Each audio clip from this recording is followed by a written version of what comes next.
तो कोई भी प्रॉपर्टी डील में सबसे बड़ी जो बायर की ताकत होती है वो होती है उसका साइलेंस। Let's see how.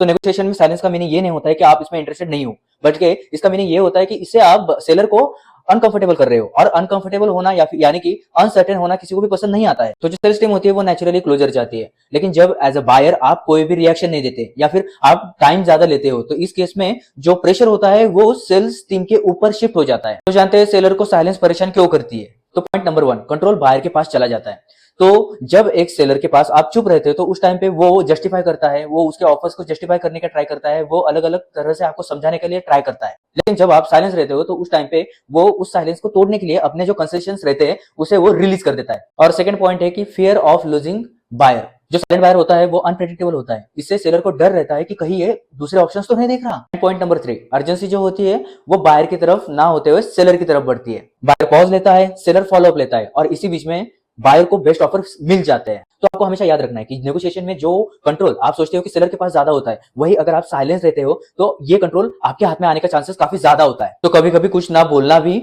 बहुत कुछ कह जाता है।